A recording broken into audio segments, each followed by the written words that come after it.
Les meilleurs mois que j'ai pu faire en e-commerce, c'est simple, hein, je faisais quasiment 5000 € de bénéf. Donc je parle de bénéf, hein, pas de chiffre d'affaires. 5000 € de bénéf par jour. Donc voilà, ça fait 150 000 € par mois de bénéfices. Salut, c'est Pierre et bienvenue sur ma chaîne. Aujourd'hui, vidéo un petit peu spéciale, c'est une vidéo où je réponds à vos questions. Il n'y a pas longtemps, j'avais demandé sur Instagram, donc sur mon compte Instagram, si vous avez des questions par rapport à ma vie d'entrepreneur, par rapport à ce que je faisais, etc. Vous avez été certains à me poser des questions et donc je vais vous y répondre. Avant toute chose, je t'invite évidemment à liker cette vidéo, à t'abonner à la chaîne et nous rejoindre sur les différents réseaux, que ce soit le groupe Facebook, que ce soit le compte Instagram, que ce soit le Telegram. Tout est en description et c'est parti pour la première question. Posée par Rosenfeld et me pose la question si le dropshipping il est vraiment mort. Alors le dropshipping pour moi encore une fois n'est pas mort mais a eu du plomb dans l'aile. Tout simplement pourquoi? Parce qu'il y a eu la nouvelle règle sur la TVA. Pour ceux qui ne payaient pas la TVA, ils doivent la payer maintenant, donc forcément ça va un petit peu leur faire mal. Il y a eu Facebook qui a fait certes beaucoup de mal au dropshipping en bannissant en fait tout simplement les comptes qui faisaient du mauvais travail entre guillemets. Mais ça c'est pas que pour le dropshipping, mais bon, on sait que le dropshipping entre les délais de livraison et la qualité des produits pour certains qui ne font pas attention, mais voilà, ça fait mal. Et il y a aussi eu tout ce qui est iOS 14 qui a pour le coup fait vraiment mal à tous les marketeurs sur Facebook, pas que les dropshippers, mais disons que les dropshippers on en pris un petit peu plein la tête. Donc le dropshipping n'est pas mort. Le dropshipping encore une fois c'est juste un modèle. C'est un modèle où c'est ton fournisseur qui t'envoie directement ta commande chez ton client. C'est un modèle qui fonctionne depuis des années, qui fonctionnera encore des années, mais le dropshipping comme on connaît, on fait juste un Shopify, une vieille publicité Facebook, sans se poser de questions sur le branding, sur la qualité du produit et sur le reste. Clairement, oui, il est mort. Pour moi, il est mort. On ne peut plus faire ce qu'on faisait en 2017, en 2018, c'est terminé. On est obligé de faire que de la qualité et c'est tant mieux. Deuxième question, c'est de Théo Walshton. Quand commencer à faire du retargeting et scaler une ads qui est rentable? Alors, moi, ce que je fais toujours, c'est que j'attends d'avoir des datas sur mes différents événements. Donc, on a un événement sur Facebook où on peut avoir l'ajout au panier, on peut avoir les vues de contenu, on peut avoir les pages vues, on peut avoir les paiements initiés, les achats. Moi, j'attends vraiment d'avoir au tout début une campagne de retargeting sur la vue de contenu et j'attends d'avoir 1000 événements. Après, ce que j'aime bien faire aussi, c'est faire des campagnes de retargeting sur les vidéos vues et sur les interactions Instagram ou Facebook. Donc, ça veut dire qu'on va aller recibler tout simplement les personnes qui ont liké, qui ont interagi avec nos pages et qui ont vu des vidéos. Et ça, c'est extrêmement intéressant en termes de retargeting et c'est souvent peu utilisé. On se base simplement sur les données du pixel et sur les événements du pixel, mais il y a pas mal d'autres choses à faire. Donc moi vraiment je fais ça. Et en termes de vues de vidéos, j'attends d'en avoir à peu près 10 à 30 000 vues à peu près pour commencer à faire du retargeting dessus. Et pour les interactions sur Facebook et Instagram, c'est ce que je fais le moins, mais ça marche pas mal. Ça, j'attends d'avoir à peu près une centaine d'interactions pour commencer à faire un petit retargeting, à réchauffer ça. Et pour scaler une ads, ça j'attends à peu près, encore une fois, d'avoir un peu de data, je dirais d'avoir à peu près une 10, 15, 20 achats par ensemble de publicités pour commencer à faire tout simplement du scaling. Ce que j'aime bien faire, c'est que je lance une campagne de testing avec différents intérêts et sur ces différents intérêts, il y en a qui vont se trouver être des bons intérêts. Je vais les isoler dans une campagne pour le coup en CBO, donc en campagne budget optimization, et qui va me permettre derrière d'aller plus loin. Et je fais un truc assez simple, c'est que je duplique 5 fois le meilleur intérêt et je lance comme ça directement sur une CBO avec évidemment la meilleure publicité qui a bien marché.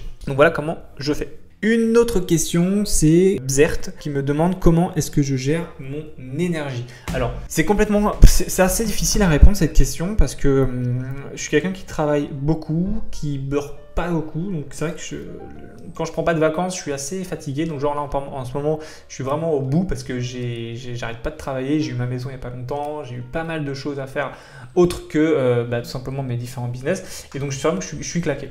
Donc comment est-ce que j'essaie de le gérer au maximum? C'est évidemment faire du sport, bien manger. Je fais super attention à ce que je mange. Je mange quasiment jamais au fast-food. Je m'achète que des légumes, des poulets, des viandes blanches pas très riches, pas très grasses. Et je bois pas beaucoup d'alcool.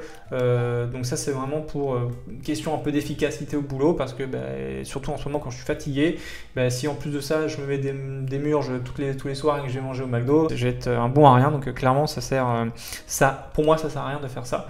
Et j'essaye de m'aérer la tête au maximum en faisant du sport, en allant me balader, en allant voir des potes.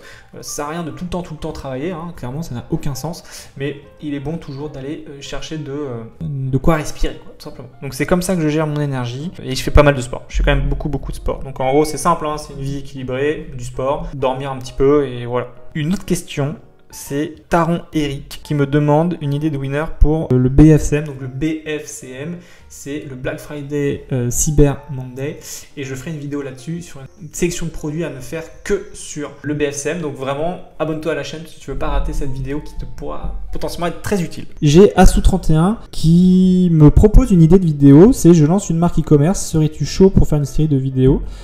Clairement ouais, ça peut être intéressant. Donc l'idée ça serait d'aider un entrepreneur à lancer sa marque, et moi je gère sa publicité. Donc c'est des choses que je fais déjà pour certains clients. Pour l'instant je ne prends pas tout le monde, mais c'est certains clients que je fais qui ont des sites e-commerce et qui me disent bon, la publicité Facebook, tout ça, le branding, ça je sais pas faire. Par contre j'ai un produit de qualité, je sais comment ça fonctionne, mais aide-moi à le commercialiser sur internet, et ça je le fais pour certains.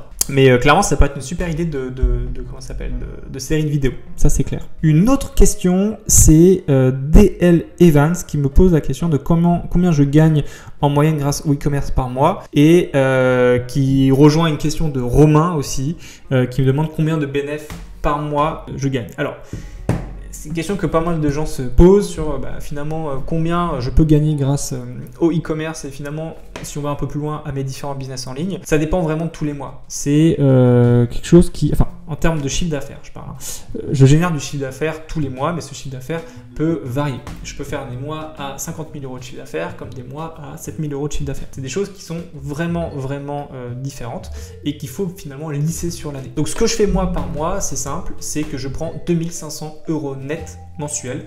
J'ai pas besoin de beaucoup plus pour vivre, et tout le reste je le laisse soit en trésorerie, soit je le réinvestis dans des choses.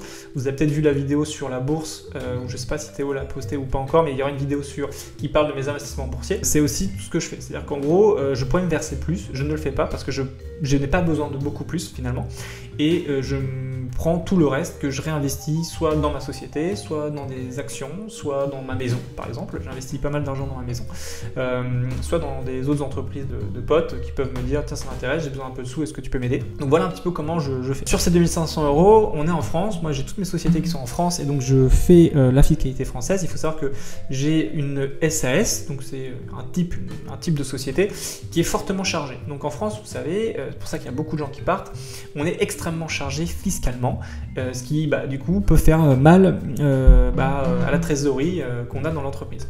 Donc juste pour vous donner une idée, 2500 euros net, il faut quasiment le doubler pour avoir le coût global du salaire pour l'entreprise. C'est-à-dire que quand moi je me verse 2500 euros net, ça coûte en moyenne à l'entreprise entre 4500 et 5000 euros, avec potentiellement des avantages, des avantages que je peux avoir en nature, comme une voiture par exemple. Moi j'ai une voiture que j'ai au sein de la société et qui me coûte, en plus du loyer mensuel, environ 300 à 400 euros par mois, parce que c'est un avantage en nature. Et qui dit avantage en nature dit que là aussi on est taxé en France. Donc je dirais que mon salaire plus mes avantages, on est à peu près à 5500 euros brut. La société, en gros, tous les mois, doit sortir de sa trésorerie environ 5000 à 5500 euros pour que moi, je puisse me payer 2500 euros net plus une voiture de fonction. Donc voilà à peu près combien je gagne. Encore une fois, ça dépend vraiment des mois. Il y a des mois où je vais pas générer beaucoup d'argent parce que je vais être en vacances par exemple, et donc, du coup je vais pas m'occuper de travailler. Il y a des mois où je vais gagner beaucoup d'argent parce que je vais avoir fait un super beau mois de vente. J'aurai été accompagné par plusieurs entrepreneurs qui m'auront versé du chiffre d'affaires. Donc vraiment ça dépend. Et donc ça dépend vraiment. Moi j'ai fait alors pour vous dire les meilleurs mois que j'ai pu faire en e-commerce, c'est simple, je faisais quasiment 5000 euros de bénéf. Donc je parle de bénéf, pas de chiffre d'affaires. 5000 euros de bénéf par jour. Donc voilà, ça fait 150 000 € par mois de bénéfices. Et donc par exemple ça, sur les 150 000 €, pareil, je me suis gardé 2500 € net parce que j'ai pas besoin de plus. Et tout le reste, je l'ai gardé en trésorerie qui me permettent de payer les charges de l'entreprise, qui me permettent d'investir encore une fois. Et c'est comme ça que je me paye. Voilà. Donc j'espère que j'aurai répondu à ta question, enfin à vos deux questions. Voilà pour cette petite vidéo FAQ, j'espère qu'elle vous aura plu. Si vous avez envie de me poser des questions, n'hésitez pas à le faire en commentaire. N'hésitez pas aussi à me rejoindre sur Facebook et sur Instagram pour encore une fois me poser des questions si vous en avez. Et je répondrai évidemment avec grand plaisir, en toute transparence, du moins au maximum que je puisse faire. C'est fini pour cette vidéo, j'espère qu'elle vous aura plu. Encore une fois, bombarde-moi cette barre de pouces bleus, abonne-toi à la chaîne, ça ferait toujours plaisir. Et je vous souhaite à tous une bonne soirée, une bonne journée, on est sûr, on ne sait jamais. Et je vous dis à la prochaine, salut!